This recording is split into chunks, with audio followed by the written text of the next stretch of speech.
Bismillahirrahmanirrahim. Al-Fatihah ila ruh Sayyidina wa Habibina wa Syafi'ina wa Qurrati a'yunina Muhammadin sallallahu alaihi wasallam. Thumma ila arwah ahli baitihi wa ashabihi wa azwajihi wa dhurriyyati Rasulillahi sallallahu alaihi wasallam ajma'in. Khususan ila ruh Sayyidina al-Muhajir ila Allah Ahmad bin Isa wa Sayyidina al-Faqih al-Muqaddam Muhammad bin Ali Ba'alawi. Thumma ila ruh al-Muqaddam Thani al-Habib Abdurrahman bin Muhammad As-Sagaf. Thumma ila ruh Syekh Abu Bakar bin Salim wa akhi Agil. Thumma ila ruhi الحبيب عمر بن عبد الرحمن العطاش والشيخ علي بن عبد الله باراس. ثم إلى روحي الحبيب عبد الله بن علوي الحداد. ثم إلى روحي الحبيب علي بن محمد الحبشي وإلى أرواح أولاده. ثم إلى روحي الحبيب أنيس بن علوي الحبشي وإلى روحي الحبيب أحمد بن علوي الحبشي. ثم إلى روحي الحبيب محمد بن سالم بن حفيظ. ثم إلى روحي الحبيب عبد القادر بن عبد الرحمن السقاف. ثم إلى روحي الحبيب عبد القادر بن أحمد السقاف. ثم إلى روحي سيدي الوالد محمد نجيب بن طه بن عبد الله السقاف. ثم إلى روحي العم جعفر بن عبد الله بن حسين السقاف. ثم إلى أرواح أولياء الله من مشارق الأرض إلى مغاربها وأصولهم وفروعهم منتسبين إليهم أجمعين. ثم إلى أرواح أجدادنا وجداتنا أعمامنا عماتنا أخوالنا خالاتنا وإلى أرواح والدينا ووالديكم أمواتنا أمواتكم أجمعين. الله يتغشاهم بالرحمة والمغفرة. أن الله يكثر مثوبتهم وضاعف حسناتهم ويحفظنا بجاههم ينفعنا بهم يعيد علينا من بركاتهم وأسرارهم وأنوارهم وعلومهم ونفحاتهم في الدين والدنيا والآخرة. أن الله يفتح علينا فتوح العارفين فتوح المطلق فتوح المبين. أن الله يرزقنا علما نافعا وقلبا خاشعا وعملا متقبلا. وأن الله يجعلنا من الذين يستمعون القول فيتبعون أحسنه. ثم أن الله يبارك لنا في رجب وشعبان ويبلغنا رمضان. ثم أن الله يحفظنا يحفظ أولادنا يحفظ أصحابنا وأحفظ أمتي سيدنا محمد صلى الله عليه وسلم من جميع البلاء والوباء والمصيبة ظاهرها وباطنها كبيرها وصغيرها. وأن الله يطول أعمارنا في صحة وعافية. وعلى هذه النية وكل نية صالحة وعلى ما نوى سلفنا الصالحون وإلى حضرة النبي محمد صلى الله عليه وسلم. سر الفاتحة. أعوذ بالله من الشيطان الرجيم. بسم الله الرحمن الرحيم.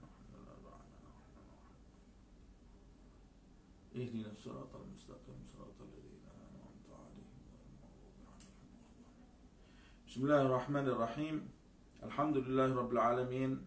اللهم صل وسلم على سيدنا محمد وعلى آل سيدنا محمد.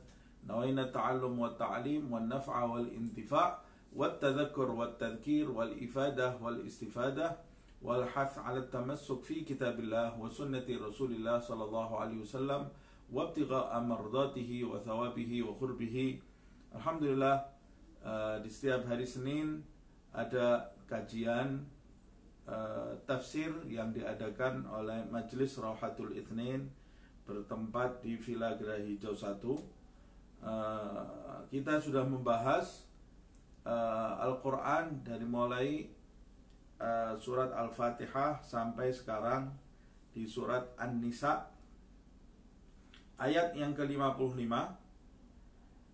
Di pertemuan yang lalu kita membahas di ayat sebelumnya bagaimana Allah Subhanahu wa taala menjelaskan sifat orang-orang ahlul kitab, khususnya yang disindir oleh Allah Subhanahu wa taala adalah Yahudi, orang-orang Yahudi yang mendustakan Nabi Muhammad SAW, padahal mereka telah menerima kitab dari Allah Subhanahu wa taala, dan di dalam kitab itu Allah Subhanahu wa taala menjelaskan tentang sifat-sifat yang ada pada nabi yang muncul di akhir zaman, tapi kemudian mereka semua mendustakan nabi itu, yaitu Nabi Muhammad SAW, karena nabi itu turun bukan dari bangsa Yahud, bukan dari bangsa Israel, tapi turun dari bangsa Arab. Mereka iri hati dan menolak nabi yang diturunkan oleh Allah Subhanahu wa taala karena tidak sesuai dengan apa yang mereka inginkan. Nah, ini sebagai contoh bagaimana Allah Subhanahu wa taala menyifatkan perilaku orang-orang Yahudi di masa itu yang menginginkan Allah menentukan segala sesuatu sesuai dengan apa yang mereka inginkan, padahal mereka tahu mereka adalah hamba-hamba Allah Subhanahu wa ta'ala. Dan karena mereka memiliki sifat seperti itu, maka mereka tidak layak disebut hamba di hadapan Allah Subhanahu wa ta'ala. Bagaimana seorang hamba menginginkan tuannya mengikuti keinginannya? Hamba itu yang benar mengikuti keinginan tuannya, bukan hamba menginginkan tuan mengikuti keinginan dirinya. Nah, begitu pula orang-orang Yahudi di masa itu sama juga seperti dengan iblis. Ketika dia mengimani Allah Subhanahu wa ta'ala, dia menyembah Allah Subhanahu wa ta'ala, tapi dia juga menginginkan Allah mengikuti keinginannya, bukan dia mengikuti keinginan Allah. Saat Allah memerintahkan iblis itu untuk sujud kepada Adam sebagai sujud penghormatan, dia menolak. Asjudu liman khalaqta tina, kata iblis, apakah aku harus bersujud terhadap makhluk yang kau ciptakan dari tanah? Kemudian di ayat yang lain, khalaqtani min narin wa khalaqtahu min tin, kau ciptakan aku dari api dan kau ciptakan dia dari tanah. Orang yang seperti ini tidak mau menuruti keinginan Allah Subhanahu wa ta'ala. Allah menyebutnya dengan aba wastakbar. Iblis itu memiliki keengganan, enggan mengikuti perintah Allah Subhanahu wa ta'ala, dan takabur sama juga dengan sifat orang-orang Yahudi ini, seperti yang disebutkan di ayat-ayat berikutnya. Tapi Allah menyebutkan di dalam ayat yang ke-55 ini, faminhum man amana, di antara mereka orang-orang Yahudi itu ada yang beriman kepada Rasulullah Sallallahu Alaihi Wasallam. Ada di antara mereka yang beriman, bahkan yang beriman itu mereka juga sebagai sahabat Rasulullah Sallallahu Alaihi Wasallam. Nah, ini menunjukkan bahwa kita tidak bisa mengukur keimanan seseorang, kebahagiaan seseorang dari ras tertentu, karena ras itu tidak ada hubungannya dengan keimanan, tidak ada hubungannya dengan kebahagiaan dunia dan akhirat. Jadi salah kalau umpamanya kita mengutuk umpamanya seluruh orang Yahudi. Tidak seluruh orang Yahudi itu mengingkari Nabi Muhammad SAW. Ada di antara mereka yang beriman kepada Rasulullah SAW, kepada Allah Subhanahu wa ta'ala. Bahkan dari kalangan umat sebelum Nabi Muhammad SAW, di antara mereka banyak sekali yang diutus sebagai Nabi dan Rasul oleh Allah Subhanahu wa ta'ala. Jadi kita tidak boleh memojokkan satu ras tertentu. Kalau kita memojokkan satu ras tertentu, kemudian merasa ras kita ini adalah ras yang paling baik, ras yang paling terpandang di mata Allah Subhanahu wa ta'ala, maka kita seperti Yahudi di masa Rasulullah SAW, Yahudi di masa Nabi Muhammad, atau bahkan di sebelum-sebelumnya, atau bahkan sampai sekarang ini. Sekelompok dari mereka ada yang merasa bahwa mereka ini adalah anak emas Allah Subhanahu wa ta'ala, seperti yang disebutkan di dalam ayat. Mereka sendiri mengatakan nahnu abna'ullah wa ahibba'uh, kita ini anak-anak Tuhan dan anak emasnya, kecintaan Tuhan. Orang-orang Yahudi mengakui bahwa dirinya itu adalah anak emas Tuhan. Ketika dia mengakui dirinya ini secara ras dia memiliki keistimewaan, maka pada saat itu dia menganggap manusia lain yang tidak satu ras dengan dia adalah manusia yang di bawah. Ini perilaku Yahudi. Ini juga perilaku iblis yang ketika mengukur kemuliaan dengan zat, khalaqtani min nar wa khalaqtahu min tin, kau ciptakan aku dari api dan kau ciptakan dia dari tanah. Ini juga perilaku iblis yang menjadikan dia sesat, mengukur kemuliaan seseorang dari ras, dari jenis. Tapi Allah Subhanahu wa ta'ala mengajarkan kepada kita, inna akramakum indallahi atqakum, orang yang paling mulia di antara kalian di sisi Allah Subhanahu wa taala adalah orang yang bertakwa. Memang benar, mungkin Allah Subhanahu wa taala memberikan keistimewaan kepada ras tertentu umpamanya. Allah mungkin memberikan keistimewaan dari bangsa, memberikan keistimewaan kepada bangsa yang satu, dan keistimewaan itu tidak ada di bangsa yang lain. Tapi tidak ada yang paling unggul di antara bangsa-bangsa tadi secara zat, kemudian mereka itu unggul pula secara kedudukan di sisi Allah Subhanahu wa taala. Itu tidak mungkin. Sebab Allah sudah mengatakan inna akramakum indallah atqakum. Manusia yang unggul di sisi Allah Subhanahu wa taala itu tidak ada kaitannya dengan bangsa, ras tertentu, tapi karena ketakwaannya. Andai kata dia seorang Yahudi yang di dalam rasnya itu banyak sekali hamba-hamba dari ras Yahudi ini yang diutus oleh Allah sebagai nabi, ada banyak sekali, dan sebagai rasul pula ada banyak sekali. Tapi ketika dia membangkang perintah Allah Subhanahu wa taala, maka dia termasuk orang yang terkutuk di hadapan Allah Subhanahu wa taala. Termasuk orang yang jauh dari Allah Subhanahu wa taala. Karena tidak ada kaitannya kemuliaan dengan ras. Nah, orang Yahudi ini pun di antara mereka ada yang beriman. Ada yang beriman, dan yang beriman mereka memiliki kedudukan di sisi Allah Subhanahu wa taala. Bahkan mereka, sebagian dari mereka ada yang menjadi sahabat-sahabat Rasulullah Shallallahu alaihi wasallam. Sampai zaman ini ada pula orang-orang Israel yang memeluk agama Islam. Memeluk agama Islam, maka dia termasuk orang-orang yang mulia di hadapan Allah Subhanahu wa taala.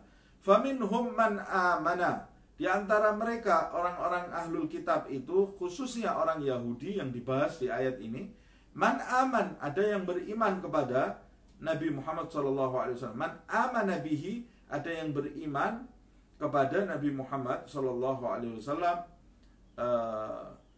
dan beriman kepada kitab yang diturunkan oleh Allah Subhanahu wa taala kepada Nabi Muhammad SAW, dan pastinya mereka beriman kepada Allah Subhanahu wa taala. Wa minhum man sadda anhu. Tetapi sebagian di antara mereka ada di antara mereka yang menolak ajakan Nabi Muhammad SAW. Menolak,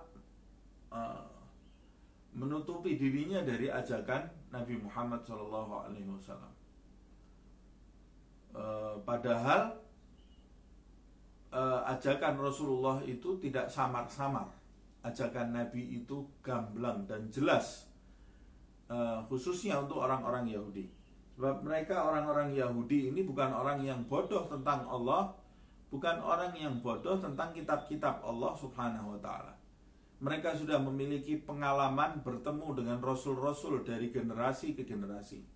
Mereka bukan orang yang bodoh, tapi mereka menolak ajakan Nabi Muhammad SAW, mendustakan ajaran yang dibawakan Rasulullah SAW, padahal mereka tahu, kata Allah di ayat, mereka itu mengenal Nabi Muhammad SAW seperti mengenal anak-anak mereka sendiri. Karena ciri-ciri Nabi Muhammad itu terlalu jelas di dalam kitab mereka, seperti yang disebutkan di dalam Al-Quran.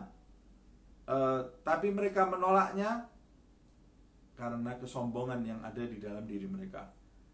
Jadi penolakan mereka itu terhadap ajaran Rasulullah tidak sama dengan penolakan orang-orang musyrik Arab di masa itu.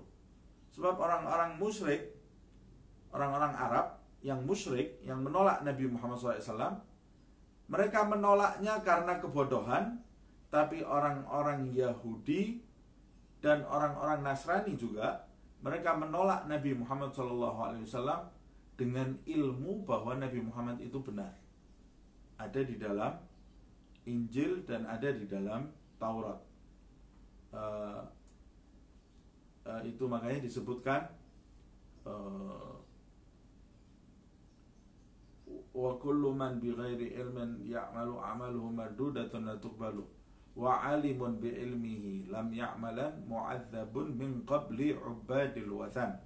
Orang yang berilmu, alimun bi ilmihi lam ya'malan, tapi tidak mengamalkan ilmunya, ini orang yang celaka. Mu'adzabun min qabli ubadil wathan, dia nanti akan disiksa sebelum disiksanya penyembah berhala. Orang Yahudi dan orang Nasrani yang mengingkari Nabi Muhammad SAW. Padahal kalau kita tanya, mereka menyembah siapa? Menyembah Allah. Orang-orang musyrik Mekah menyembah berhala mereka. Tapi nanti orang Yahudi dan orang Nasrani ini akan disiksa terlebih dahulu sebelum disiksanya penyembah berhala, karena mereka menyangkal ajakan Rasulullah dengan ilmu, sedangkan orang-orang musyrik Mekah menyangkal ajakan Rasulullah SAW dengan kebodohan. Imam Ghazali juga menjelaskan di dalam kitab Bidayatul Hidayah, celaka orang yang bodoh satu kali. Orang yang bodoh celaka dia satu kali, tapi dia binasa, celaka, tetap ada di dalam api neraka Allah Subhanahu wa taala. Naudzubillah min dzalik. Karena kebodohannya. Tapi kata Imam Ghazali, dan celaka 1000 kali bagi orang-orang yang berilmu tapi dia tidak mengamalkan ilmunya dalam kehidupan sehari-hari, karena dia sudah mengetahui kebenaran tapi dia tidak melaksanakannya. Orang yang mendapat kebenaran itu orang yang mendapat nikmat dari Allah Subhanahu wa ta'ala. Sedang orang yang bodoh, orang yang tidak mendapat rezeki ilmu, tidak mendapat rezeki ilmu. Itu pun kalau dia tidak mendapat rezeki ilmu karena kelalaiannya, karena kemalasannya, karena dia tidak aktif mencari ilmu, tidak aktif mencari petunjuk, maka dia termasuk orang yang celaka, karena kebodohan itu disertai oleh kemalasan tadi. Beda kalau orang yang bodoh karena dia terkucil, tidak memiliki sarana untuk mendapatkan ilmu yang benar. Ini berbeda nanti hukumnya di hadapan Allah SWT. Nah, orang yang bodoh tapi karena malas dia celaka. Orang yang memiliki ilmu, kebenaran ada di tangannya, jelas jalan menuju kepada Allah SWT, tapi dia tidak mengamalkannya, dia celaka 1000 kali, kata Imam Ghazali, di atas orang yang bodoh. Naudzubillah min dzalik.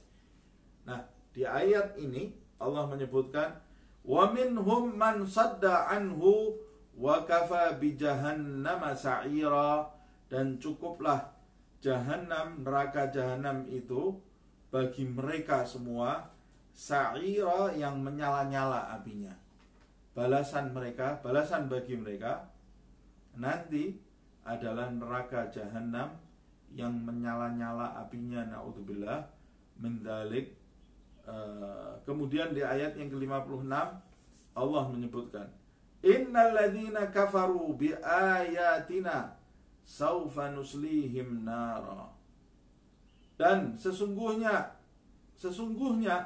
orang-orang yang kafir kepada ayat-ayat kami. Innal ladzina kafaru bi ayatina. Kalau di ayat sebelumnya khusus untuk orang-orang Yahudi. Wa minhum man sadda anhu wa kafa bi jahannama sa'ira, khusus untuk orang Yahudi. Karena ini pembahasannya masih berkaitan kepada orang-orang Yahudi. Tapi Allah Subhanahu wa ta'ala di ayat 56 ini menjelaskan, dan neraka itu akan menjadi tempat bagi orang-orang yang kafir, tidak khusus orang-orang yang kafir dari kalangan Yahudi saja. Sekali lagi, karena tidak berkaitan dengan ras.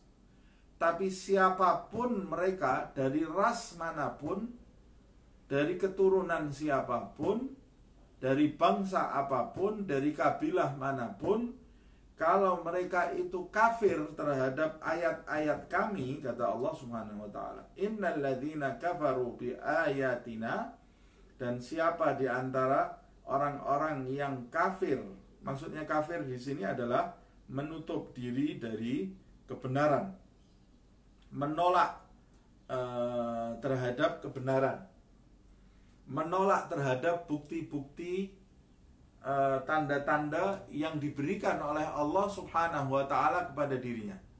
Allah subhanahu wa ta'ala setiap saatnya menghembuskan nafahat. Setiap hari Allah subhanahu wa ta'ala menghembuskan nafahat, hembusan hidayah kepada seluruh hambanya. Allah menghembuskan setiap harinya. Ala lillahi fi ayyami dahrikum nafahat, kata Rasulullah.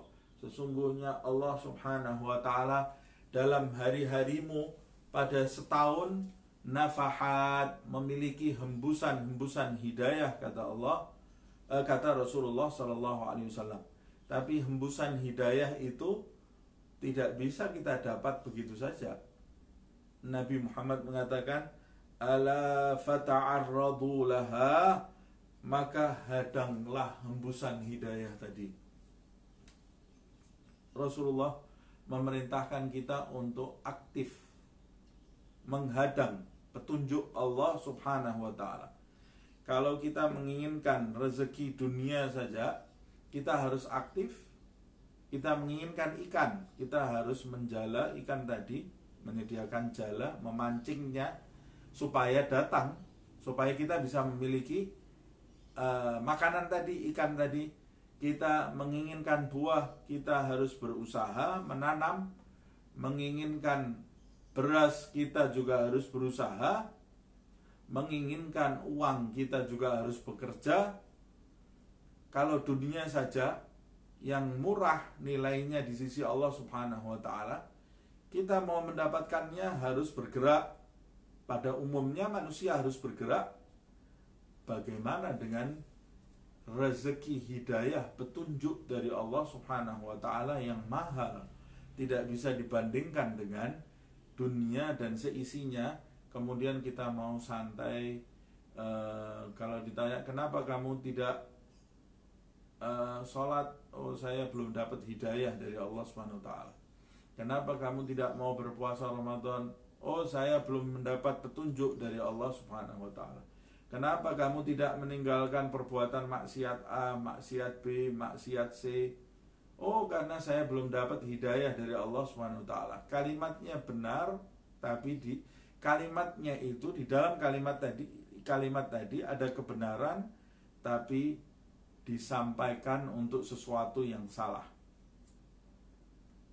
Kalimatul haq yuridu bihal batil. Ada kalimat-kalimat yang hak, benar, tapi disampaikan dalam cara yang batil, untuk kebatilan. Bagaimana? Memang benar hidayah itu dari Allah subhanahu wa ta'ala, tapi Allah menginginkan kita aktif. Kalau kamu setiap hari santai, tidak mendekati sebab-sebab supaya kamu ini menjadi orang baik, bagaimana kamu bisa menjadi baik? Kalau kamu ingin menjadi orang baik, tapi setiap hari kamu mendekati orang-orang yang buruk, bagaimana kamu bisa menjadi baik?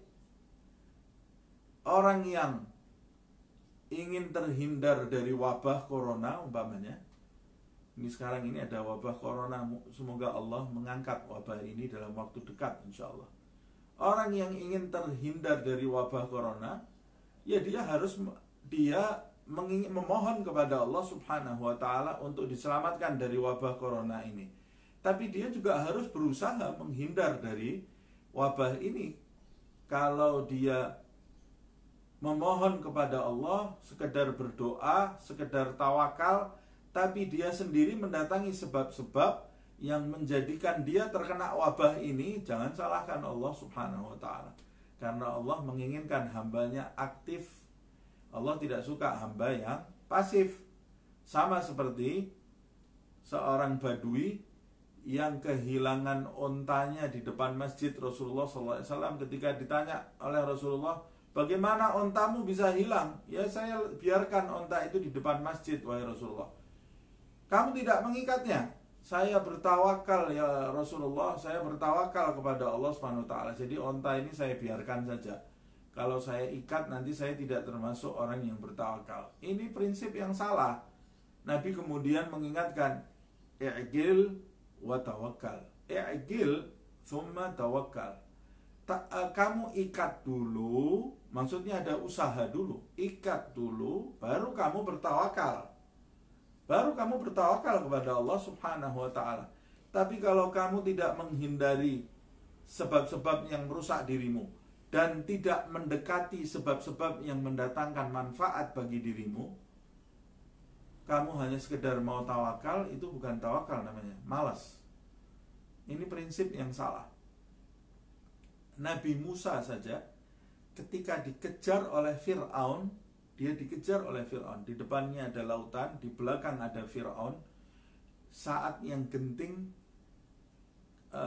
pada saat itu logika menyatakan bahwa Nabi Musa dan Bani Israel yang bersama Nabi Musa itu pasti akan mati, mengalami salah satu dari dua kematian.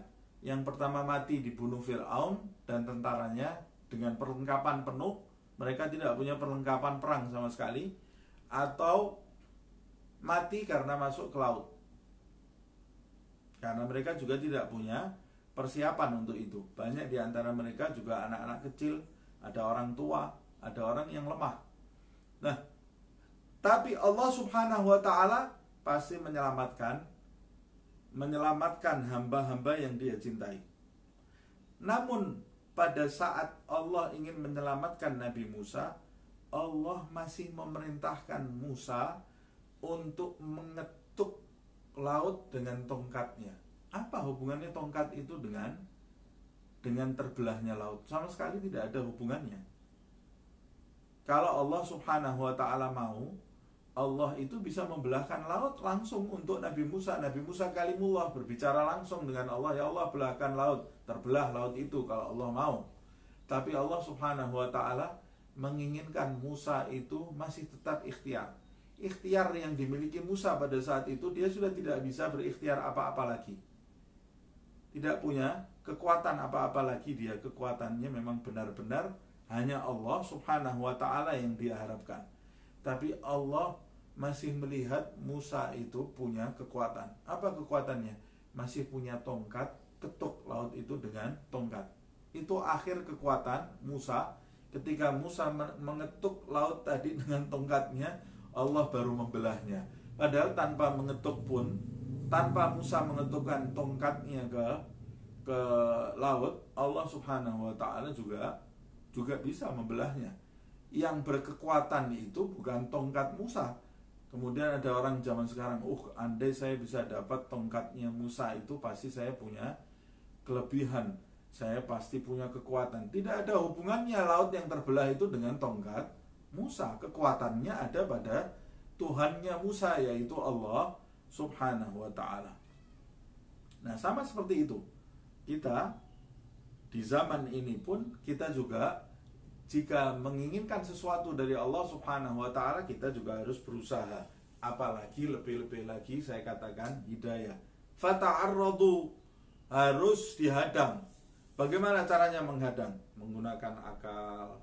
Ketika menerima petunjuk dari Allah, bukti-bukti dari Allah Subhanahu wa ta'ala, menggunakan akal yang sehat, rajin berzikir, rajin memohon petunjuk kepada Allah Subhanahu wa ta'ala. Kemudian mendatangi sebab-sebab supaya kita mendapat petunjuk tadi. Bagi orang yang belum beriman kepada Nabi Muhammad SAW, hendaknya dia mendengarkan Al-Quran.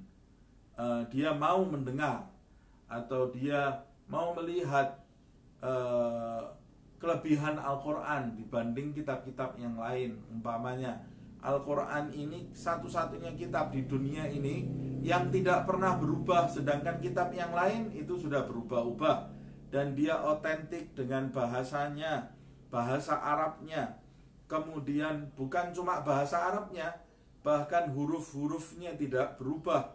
Bahkan yang lebih dahsyat lagi, panjang pendeknya bacaan itu tidak berubah dan bisa serentak sama orang Islam sedunia. Kitab yang lain tidak ada yang seperti itu. Kalau dia mau berpikir saja menggunakan akal sehatnya, dia pasti akan tahu bahwa Al-Quran ini kitab yang benar.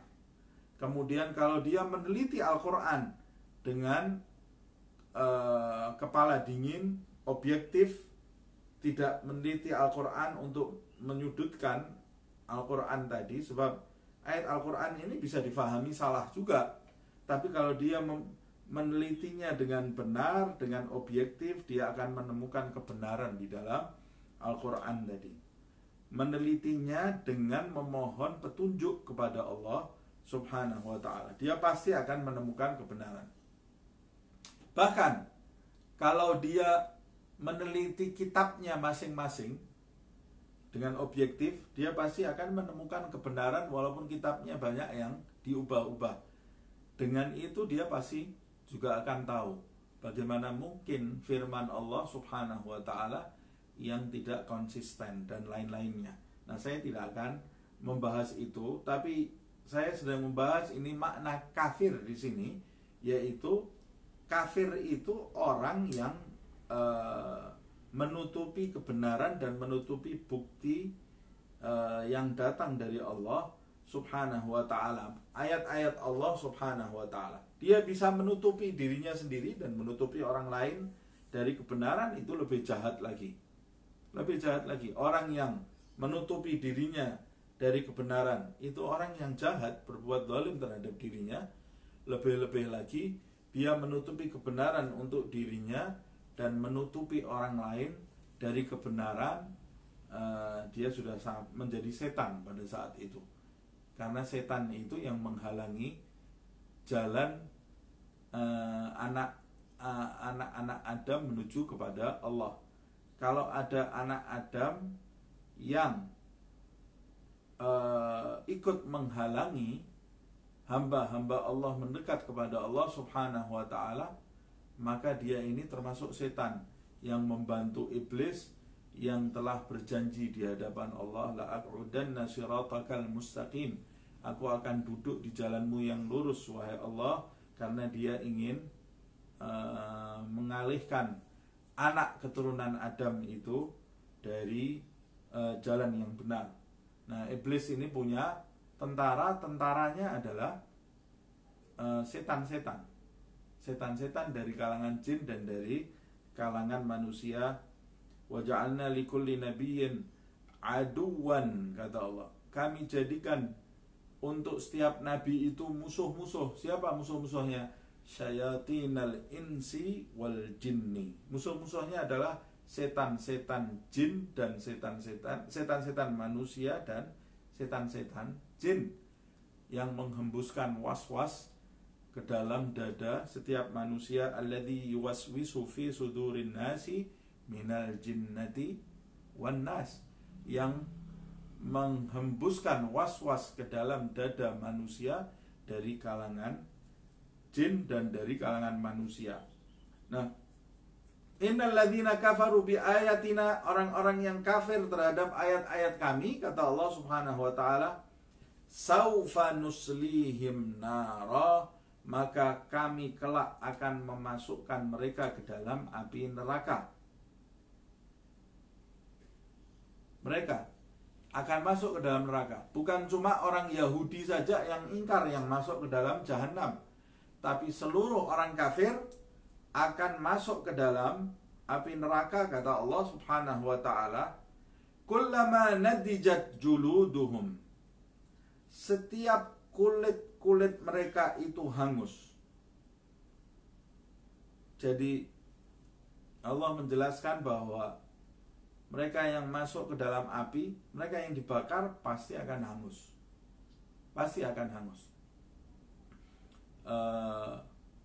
Ini menunjukkan bahwa siksa api neraka itu siksaan secara batin dan siksaan juga secara fisik.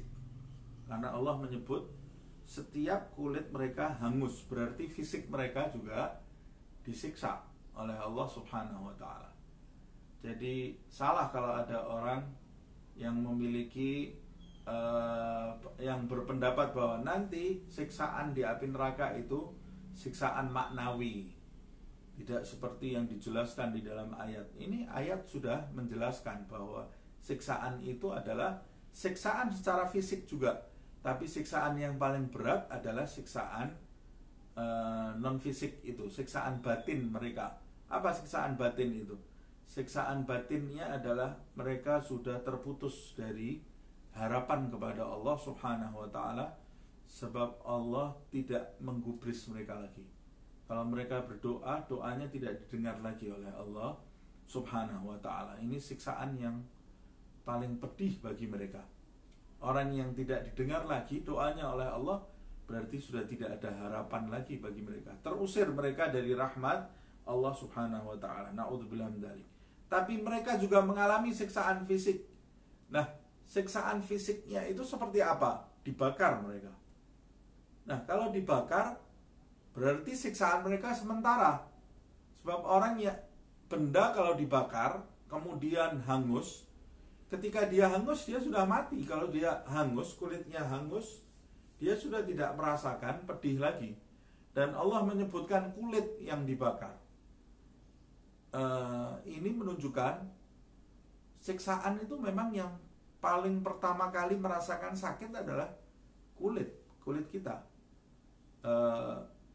Karena di bawah kulit ini, ilmu mengatakan di bawah kulit ini terdapat banyak syaraf, sehingga kalau dicubit saja, kulit kita ini dicubit, maka seluruh badan akan mengaduh. Pertama kali yang merasakan itu adalah kulit. Panas, dingin, itu yang pertama kali merasakan adalah kulit. Kita bisa bayangkan ini di antara mukjizat Al-Quran. Di masa itu, siapa orang Arab yang bisa bicara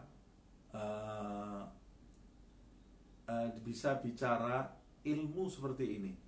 Allah tidak mengatakan kami bakar umpamanya tangannya, setiap kami bakar tangannya, setiap kami bakar kepalanya, enggak, setiap kami bakar badannya. Tapi Allah mengatakan setiap kami bakar kulitnya. Kullama nadijat juluduhum, berarti setiap hangus kulitnya, berarti setiap dibakar kulitnya. Jadi di dalam ayat yang lalu, ayat yang ke-55, Allah hanya menjelaskan bahwa orang-orang Yahudi dan orang-orang kafir itu pasti ada di dalam api neraka. Nah, di ayat yang ke-56 ini Allah menjelaskan proses penyiksaannya di dalam neraka itu. Di antaranya adalah dihanguskan kulitnya. Tapi pertanyaannya, setiap kulit itu hangus berarti selesai masa siksanya? Tidak. Allah Subhanahu wa ta'ala mengatakan kullama nadijat juluduhum, setiap kulit mereka hangus karena neraka itu sangat besar sekali, dan panas di dalam neraka itu tidak bisa dibandingkan dengan panas di dunia ini yang terpanas. Sebab di dalam riwayat Rasul mengatakan panas di dunia ini hanya satu bagian, yang 99 bagian ada di dalam api neraka Allah Subhanahu wa ta'ala. Kemudian di dalam riwayat Rasulullah mengatakan nanti manusia itu ketika dimasukkan ke dalam neraka, satu manusia badannya sebesar gunung Uhud dan kulitnya sangat tebal. Kalau badannya kecil seperti kita sekarang ini, belum sampai ke apinya mungkin sudah hangus, sudah habis manusia itu. Tapi setiap orang nanti badannya menjadi besar-besar supaya tidak lekas hangus. Tapi ketika dia hangus, Allah mengatakan baddalnahum, kami ganti kulitnya. Baddalnahum, kami ganti mereka juludan, yaitu kami ganti kulit mereka. Ghairaha, kami ganti kulit selain dari kulit yang sudah hangus itu. Jadi setiap kulit mereka hangus, langsung ada kulit baru lagi. Setiap ada kulit mereka hangus, Allah memberikan kulit yang baru lagi. Seperti itu terus di masa mereka mendapat siksa dari Allah Subhanahu wa ta'ala. Tidak akan berhenti. Jadi proses sakit yang mereka hadapi itu tidak akan pernah berhenti. Kalau orang membakar dirinya atau dibakar di dunia ini, pada saat terbakar pertama kali dia akan sakit. Tapi setelah hangus, bagian tubuh yang dibakar tadi, sakitnya sudah tidak ada. Karena kulitnya, saraf-sarafnya semua sudah mati. Tapi orang di neraka nanti begitu mulai hangus, Allah sudah mengganti kulit yang baru. Disampaikan di dalam riwayat oleh Abdullah ibn Abbas kalau tidak salah, dia mengatakan, atau Mu'adz ibn Jabal, dia mengatakan setiap saat Allah subhanahu wa ta'ala akan mengganti seorang, setiap saatnya di dalam neraka itu akan diganti setiap saat dengan 100 kulit. Setiap saat 100 kulit, karena cepatnya dia hangus dan cepatnya dia dikembalikan dengan kulit yang baru. Dan ucapan ini dibenarkan oleh Umar ibn al-Khattab. Kata Sayyidina Umar, ya saya juga mendengar dari Rasulullah SAW seperti itu. Nah, badalna hum juludan ghairaha, ini menunjukkan juga, ada yang mengatakan ini maknawi, maksudnya siksa bagi orang-orang kafir itu tidak akan pernah berhenti selama-lamanya. Tapi yang lebih tepat, ya ini maknawi, secara maknawi, dan secara lahir pun mereka mengalami kondisi situasi yang seperti ini. Tidak akan pernah beristirahat dari rasa sakit. Na'udzubillah min dzalik. Mengapa demikian? Kenapa mereka tidak pernah diistirahatkan oleh Allah dari rasa sakit? Sebab selama hidupnya mereka tidak pernah beristirahat dari mengkafirkan Allah subhanahu wa ta'ala. Dosa yang paling besar di hadapan Allah adalah dosa kemusyrikan. Kemusyrikan itu dosa kekafiran. Itu dosa yang paling besar nanti di hadapan Allah subhanahu wa ta'ala. Itu sebabnya orang-orang kafir itu kekal di dalam neraka. Dia kekal di dalam neraka. Kalau dosa maksiat selain kafir, dia berdosa, bisa jadi berdosa kepada Allah subhanahu wa ta'ala, tapi masih mengakui Allah itu sebagai Tuhannya dan mengakui ajaran yang diturunkan oleh Allah subhanahu wa ta'ala. Tapi kalau dosanya mengkafirkan ajaran Allah subhanahu wa ta'ala atau mengimani Tuhan selain Allah subhanahu wa ta'ala, ini dia mendustakan Allah. Mendustakan Allah ini bukan dosa yang kecil, ini dosa yang sangat besar. Itu sebabnya dia kekal. Innal ladzina kafaru min ahlil kitab wal musyrikina fi nari jahannam khalidina fiha.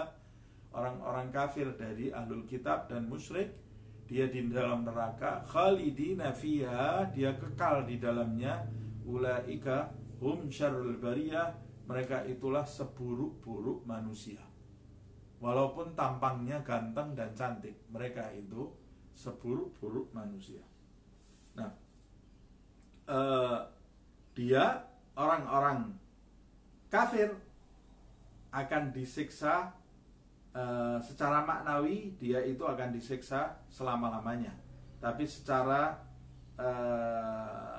maknanya secara lahiriah dia itu disiksa secara fisik juga. Kulitnya akan diganti terus oleh Allah subhanahu wa ta'ala. Mengapa kulitnya diganti? Liyadzuqul azab, supaya mereka itu bisa merasakan siksa Allah subhanahu wa ta'ala. Kalau kulitnya tidak diganti, mereka tidak bisa merasakan siksanya Allah lagi. Liyadzuqu al-azaba innallaha kana azizan hakima.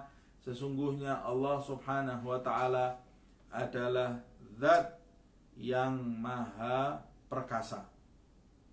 Jadi maha perkasa berarti tidak ada satupun yang bisa menghalangi kemauan Allah subhanahu wa ta'ala.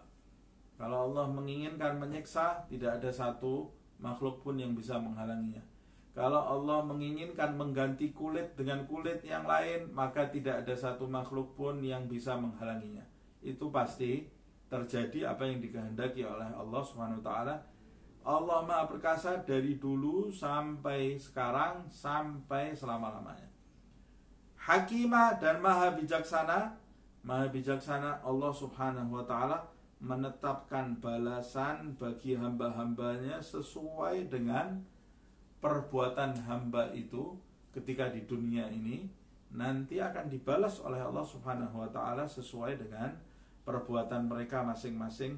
Semoga Allah membalas kita dengan ganjaran pahala, dengan kebaikan dunia dan akhirat insyaallah. Amin ya rabbal alamin. Kemudian di ayat 57, walladzina amanu wa amilus shalihat. Sedangkan orang-orang yang beriman, tapi beriman saja tidak cukup, wa amilus shalihati, dan melakukan amal-amal yang soleh. Orang yang beriman dengan benar, imannya harus iman dengan benar, wa amilus shalihat, dan mengerjakan amal yang soleh pada saat mereka ada di dunia. Apa yang terjadi? Kalau orang yang kafir, dia ada di neraka. Kalau orang yang beriman dan beramal soleh, yaitu beriman kepada Nabi Muhammad SAW dan ajakannya, wa amilus shalihat, dan berbuat yang baik, mencontoh Rasulullah SAW, sanudkhiluhum jannat, maka kami Allah subhanahu wa ta'ala akan memasukkan mereka ke dalam surga. Jannat, yaitu ke dalam surga. Ada yang kita garis bawahi, pada waktu Allah berbicara tentang neraka di ayat 56, Allah menyebutkannya saufa nuslihim. Saufa itu artinya akan juga, saufa. Pada waktu Allah berbicara tentang surga, memasukkan orang yang beriman ke surga, Allah tidak menggunakan saufa nudkhiluhum, tapi sanudkhiluhum. Sin, tambahan sin di dalam bahasa Arab, dan saufa itu artinya sama, yaitu kelak, akan, artinya akan, sesuatu yang akan datang. Tapi kalau saufa itu sesuatu yang akan datang tapi lama, kelak. Tapi kalau sin, menggunakan sin, itu akan datang dalam waktu dekat. Umpama saya mengatakan sa'adhabu dengan saufa adhabu. Kalau sa'adhabu berarti saya sebentar lagi akan pergi. Tapi kalau saufa adhab berarti saya nanti, mungkin masih beberapa hari lagi, atau beberapa minggu lagi, atau beberapa bulan lagi, kelak saya akan pergi.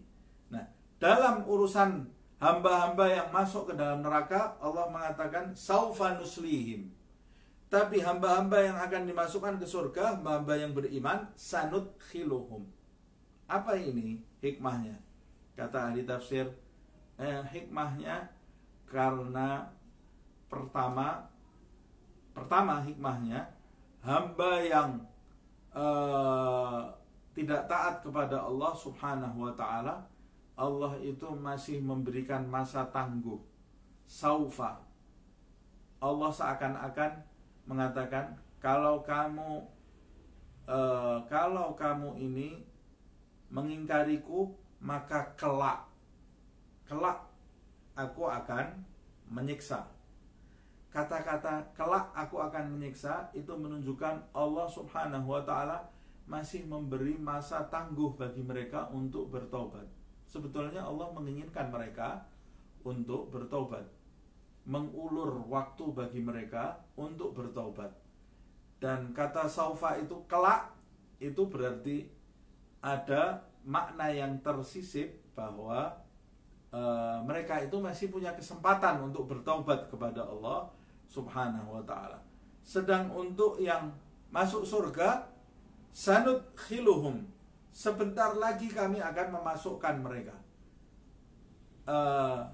Menunjukkan bahwa orang yang beriman itu Allah subhanahu wa ta'ala akan segera memasukkan mereka ke dalam surga. Mereka diminta bersabar sebentar di muka bumi ini. Bersabar sebentar di muka bumi ini, maka Allah akan memasukkan mereka ke dalam surga Allah subhanahu wa ta'ala. Itu diantara hikmahnya, sanudkhiluhum, kami akan memasukkan mereka jannat, ke dalam surga-surga, tajri min tahtihal anhar, yang di dalamnya ada sungai-sungai yang mengalir, menunjukkan keindahan tempat tadi, keindahan surga tadi. Di dalamnya terdapat hal-hal mengalir di bawah pohon-pohon yang rindang, kemudian mengalir di tengah surga Allah subhanahu wa ta'ala, yang dimasukkan ke dalam surga oleh Allah. tajri min tahtihal anharu khalidina fiha abada. Mereka kekal di dalamnya selama-lamanya. Di dalam ayat yang sebelumnya tidak ada kata khalidin. Ayat tentang neraka yang menggunakan abada hanya ada pada 3 ayat saja di dalam Al-Quran, tapi tidak hadir ayat itu di dalam benak saya sekarang. Di antaranya ada di surat Jin. Itu Allah menyiksa di dalam neraka khalidina abada. Ada di dalam surat Jin. Nanti insya Allah di kesempatan yang lain akan saya sampaikan. Nah, khalidina fiha abada lahum fiha azwajum mutahharatun. Bagi mereka fiha di dalam surga nanti azwaj di sini adalah pasangan-pasangan. Kalau pasangan itu tidak mesti perempuan. Azwaj itu bisa berarti yang laki-laki mendapat pasangan, yang perempuan juga mendapat pasangan. Mutahharah. Loh, kalau perempuan mendapat pasangan laki-laki, kenapa di sini mutahharah? Mutahharatun. Mutahharah itu ada tak marbutah, berarti dia feminin.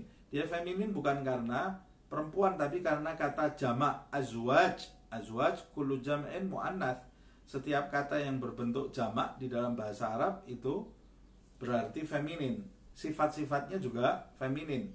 Azwajun mutahharatun, yaitu di dalamnya mempunyai pasangan-pasangan yang suci. Pasangan-pasangan yang suci di sini yang perempuan secara fisik.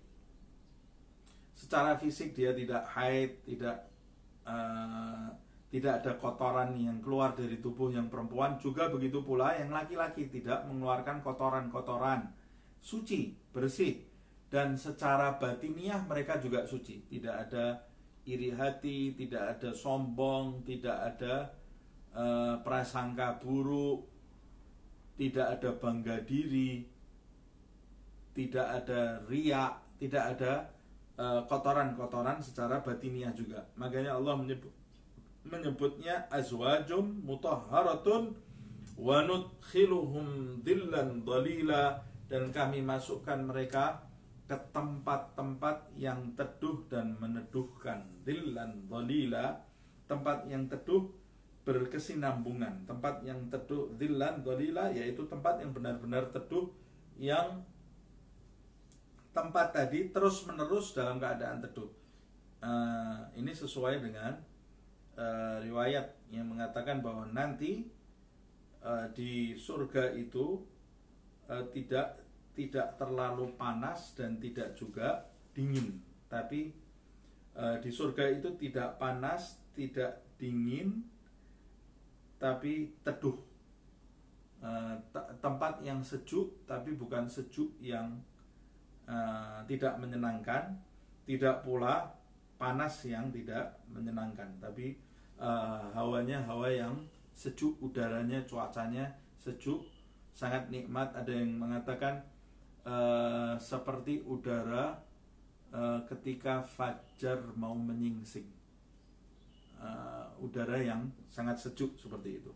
Nah, inilah akhir dari pembahasan kita di pagi hari ini. Semoga Allah subhanahu wa ta'ala menggolongkan kita termasuk hamba-hambanya yang mendapat petunjuk dari Allah subhanahu wa ta'ala, sehingga kita menjadi orang yang benar-benar beriman dan beramal saleh, mengharapkan ridha Allah subhanahu wa ta'ala.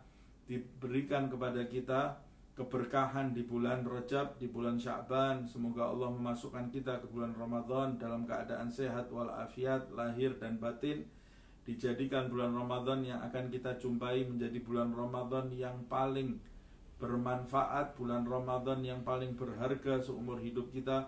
Dijauhkan kita dari segala bentuk penyakit, dari segala bentuk wabah lahir dan batin.